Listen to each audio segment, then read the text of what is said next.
오랜만에 정말 멋진 영화가 나왔습니다. 왕과 사는 남자. 우리의 박지훈 배우님과 유해진 배우님 정말 감사합니다. 그런데 영화에서 깊이 다루지 못한 이야기가 있죠. 왕과 사는 남자가 유해진 님이었다면 왕을 살리려는 남자가 있었습니다. 바로 단종을 지키려던 사육신. 벼슬을 버리고 산속으로 떠나간 생육신입니다. 그리고 살아남은 사람 신숙주에 대한 이야기. 오늘 이야기의 시작은 한 명의 어린 왕에서부터 시작됩니다. 그 왕의 이름은 바로 너무나 잘생긴 우리의 박지훈. 아니 바로 단종입니다. 시작하겠습니다.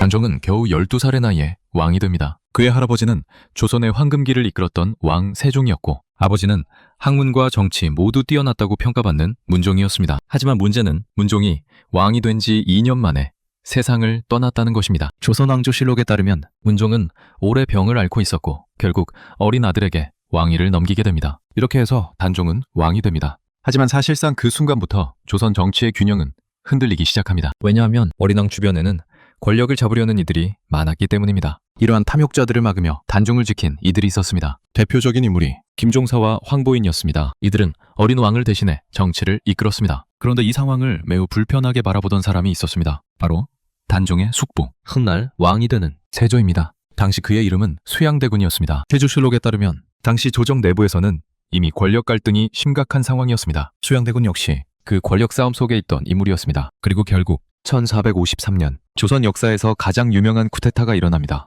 바로 대유정난입니다. 대유정난은 쉽게 말해 궁궐에서 벌어진 군사 쿠데타였습니다. 수양대군은 군사를 동원해 김종서와 황보인을 제거하고 조정의 권력을 장악합니다. 이 사건 이후 단종은 사실상 왕이지만 아무 권력도 없는 존재가 됩니다. 그리고 결국 1455년 단종은 왕위를 내려놓게 됩니다. 이 과정을 우리는 흔히 양위라고 부르지만 실제로는 강제 퇴위에 가까웠습니다. 그리고 수양대군은 왕이 됩니다. 그가 바로 조선의 7대 왕 세조입니다. 여기서 많은 사람들이 한 가지 더 오해하는 것이 있습니다. 사육신은 이때 등장했다. 하지만 실제로는 그렇지 않습니다. 사육신의 계획은 세조가 왕이 된 이후에 시작됩니다. 그리고 그 계획은 단순한 반란이 아니라 왕을 다시 되찾으려는 복위운동이었습니다. 하지만 놀라운 사실이 있습니다. 사육신으로 불리는 사람들 중 일부는 원래 세조에게 인정받던 인재였습니다. 대표적인 인물이 바로 성삼문입니다. 성삼문은 사실 세종 시절부터 인정받던 학자였습니다. 특히 그는 지편전 학자였습니다. 지편전은 지금으로 치면 국가 최고 연구기관 같은 곳이었습니다. 훈민정음 연구에도 참여했던 조선 최고의 지식인들이 모여있던 곳이죠.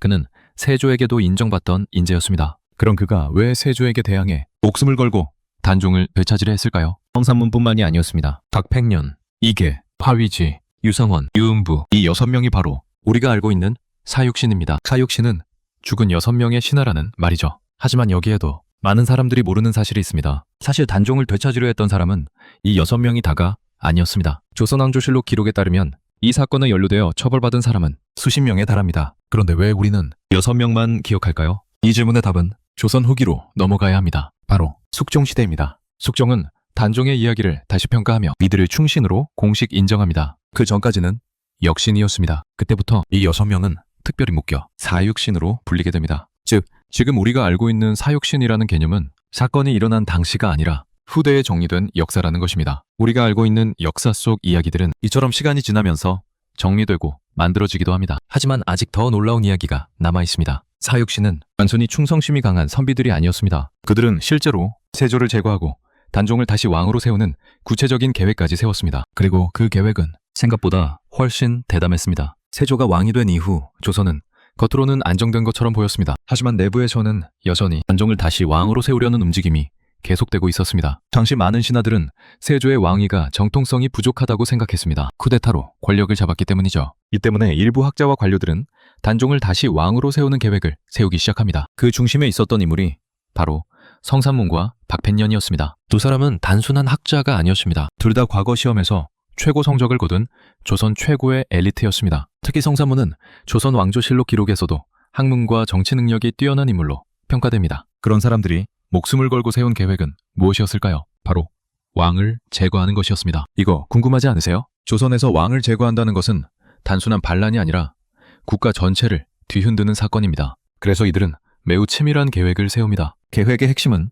궁궐에서 열리는 한 행사였습니다. 바로 왕이 직접 참석하는 연회 자리였습니다. 이 자리에는 왕뿐 아니라 수많은 대신과 군사들이 함께 모입니다. 그리고 이때 왕을 지키는 군사 중 일부가 바로 이들의 계획에 참여하고 있었습니다. 대표적인 인물이 바로 유응부입니다. 유응부는 궁궐을 지키는 무관이었습니다. 즉, 왕에게 가장 가까이 접근할 수 있는 위치였습니다. 계획은 간단하면서도 위험했습니다. 연회 중에 유응부가 신호를 보내면 성산문과 박팽년이 준비한 사람들이 궁궐 안에서 동시에 움직입니다. 그리고 그 순간 세조를 제거하고 곧바로 단종 보기를 선언하는 것이었습니다. 정말 놀랍지 않나요? 사실 당시 상황을 보면 완전히 불가능한 계획은 아니었습니다. 왜냐하면 세조가 왕이 된 지 얼마 되지 않았기 때문에 조정 내부에도 여전히 단종을 지지하는 세력이 있었기 때문입니다. 하지만 이 계획에는 하나의 큰 문제가 있었습니다. 바로 정보가 너무 많은 사람에게 퍼졌다는 것입니다. 사육신 사건은 단순히 충신 6명의 결의로 시작된 것이 아닙니다. 실제로는 수십 명이 연루된 거대한 정치 사건이었습니다. 사람이 많아질수록 비밀은 오래 유지되기 어렵습니다. 그리고 결국 한 사람이 이 계획을 세조에게 알리게 됩니다. 그 사람의 이름은 김질입니다. 김질은 원래 사육신과 가까운 인물이었습니다. 하지만 그는 결국 이 계획을 세조에게 보고하게 됩니다. 여기서 한 가지 흥미로운 사실이 있습니다. 많은 사람들이 김질을 단순히 배신자라고 생각합니다. 하지만 실제 기록을 보면 이 이야기도 그렇게 단순하지 않습니다. 세조실록에 따르면 김질은 계획이 실행되면 조선 전체가 큰 혼란에 빠질 것을 우려했다고 합니다. 물론 이것이 진짜 이유였는지 아니면 자신의 안전을 위한 선택이었는지는 지금도 역사학자들 사이에서 논쟁이 있습니다. 여러분은 어떻게 생각하시나요? 정말 나라를 걱정한 선택이었을까요? 아니면 단순한 배신이었을까요? 하지만 한 가지는 분명합니다. 이 보고가 들어간 순간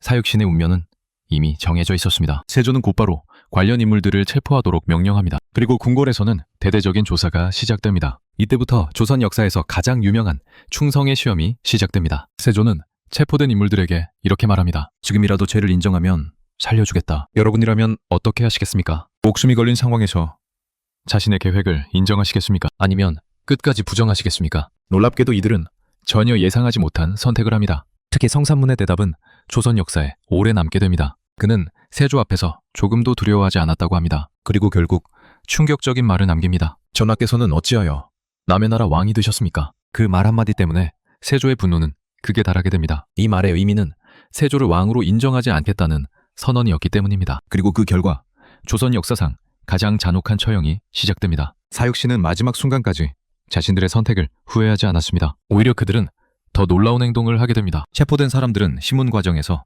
극심한 고문을 당했습니다. 그럼에도 불구하고 계획의 핵심 인물들은 끝까지 단종을 부정하지 않았습니다. 특히 박팽년의 이야기는 매우 유명합니다. 박팽년은 체포된 후 세조에게 이렇게 말했다고 전해집니다. 충신은 두 임금을 섬기지 않습니다. 이 말은 조선 유교 정치에서 굉장히 중요한 의미를 가진 말이었습니다. 즉, 이미 단종에게 충성을 바쳤기 때문에 세조를 왕으로 인정할 수 없다는 뜻이었습니다. 대단하지 않으세요? 하지만 사실 여기에도 많은 사람들이 잘 모르는 이야기가 있습니다. 사육신 중 일부는 원래 세조와 꽤 가까운 관계였습니다. 특히 성사문은 세조가 왕이 된 이후에도 한동안 조정에서 일을 했습니다. 그렇다면 왜 그는 갑자기 목숨을 걸고 단종을 되찾으려 했을까요? 역사학자들은 그 이유를 당시 조선 정치 문화에서 찾습니다. 조선은 유교 국가였습니다. 그리고 유교 정치에서 가장 중요한 가치 중 하나가 바로 충이었습니다. 한번 왕에게 충성을 맹세하면 그 충성을 끝까지 지켜야 한다는 개념이었습니다. 그래서 사육신에게 단종은 단순한 왕이 아니라 정통 왕이었습니다. 반대로 세조는 쿠데타로 권력을 잡은 존재였습니다. 이런 생각 때문에 이들은 끝까지 뜻을 바꾸지 않았던 것입니다. 하지만 여기서 더 놀라운 사실이 있습니다. 사육신의 처형은 단순한 사형이 아니었습니다. 당시 조선에서 반역죄에 해당하면 능지처참이라는 형벌을 받을 수도 있었습니다. 능지처참은 몸을 여러 번 베어 죽이는 매우 잔혹한 형벌이었습니다. 그리고 실제로 사육신 중 일부는 이 형벌을 받았다는 기록이 있습니다. 지금의 기준으로 보면 상상하기 어려운 이야기입니다. 하지만 당시에는 왕권을 위협한 반역 사건에 대해 매우 강한 처벌이 내려졌습니다. 그럼에도 불구하고 사육신은 마지막 순간까지 뜻을 바꾸지 않았습니다. 오히려 처형장에서도 단종을 언급했다고 전해집니다. 그리고 이 장면은 훗날 조선 사회에서 큰 상징이 됩니다. 하지만 여기서 또 하나 놀라운 사실이 등장합니다. 우리가 지금 알고 있는 사육신의 충성 이야기. 사실 이 이야기는 사건이 일어난 직후에는 크게 알려지지 않았습니다. 왜냐하면 당시 조선을 다스리던 왕은 바로 세조였기 때문입니다. 왕을 제거하려 했던 사건이니 당연히 공식 기록에서는 영모 사건으로 남게 됩니다. 즉, 사육신 이야기는 세조 입장에서는 반역자의 이야기였습니다. 실제로 세조실록에는 이 사건이 철저하게 반역 사건으로 기록되어 있습니다. 그래서 이 사건은 한동안 크게 강조되지 않았습니다. 하지만 세월이 흐르면서 상황이 조금씩 달라집니다. 시대가 바뀌며 후대의 조선 왕들이 이 사건을 다시 바라보기 시작합니다. 그리고 결국 약 200년이 흐른 뒤 조선의 한 왕이 이 사건을 뒤집게 됩니다. 그 왕이 바로 숙종입니다. 숙종 시대가 되자 조선 사회에서는 유교적 가치가 더욱 강조됩니다. 특히 충성과 의리를 중요하게 보는 분위기가 강해집니다. 이런 분위기 속에서 사육신 이야기가 다시 조명되기 시작합니다. 숙종은 이 사건을 다시 조사하게 합니다. 그리고 결국 사육신을 충신으로 공식 인정하게 됩니다. 이 결정은 굉장히 상징적인 의미를 가졌습니다. 왜냐하면 국가가 공식적으로 이 사람들은 반역자가 아니라 충신이었다라고 인정한 것이기 때문입니다. 그리고 그 이후 사육신을 기리는 사당이 세워집니다. 바로 서울 노량진에 있는 사육신공원입니다. 이곳에는 사육신을 기리는 사당이 있으며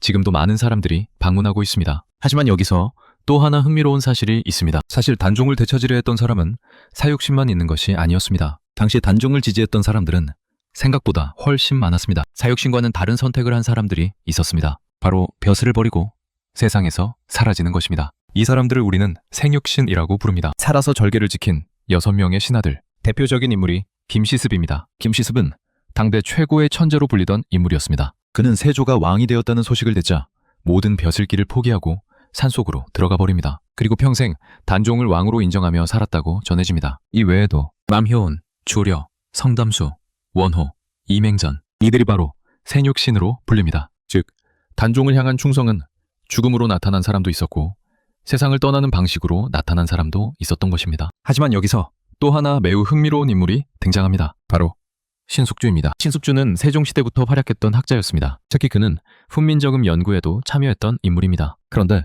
세조가 왕이 된 이후 신숙주는 세조의 핵심 신하가 됩니다. 그래서 후대에는 신숙주를 비판하는 이야기도 많이 등장합니다. 여러분도 아마 신숙주는 변절자였다라는 말을 들어보셨을 겁니다. 하지만 실제 기록을 보면 이 이야기도 그렇게 단순하지 않습니다. 조선왕조실록에 따르면 신숙주는 세조의 통치 아래에서 외교와 행정을 담당하며 나라의 안정에 큰 역할을 했다고 기록되어 있습니다. 즉 같은 시대를 살았던 사람들조차 각자 다른 선택을 했던 것입니다. 누군가는 목숨을 걸었고 누군가는 세상을 떠났으며 누군가는 새로운 왕을 받아들였습니다. 여러분이라면 어떤 선택을 하셨을까요? 오늘도 끝까지 봐주셔서 감사합니다. 박지훈님 보러 극장에 한 번 더 가야겠습니다. 유쾌한 상식이었습니다.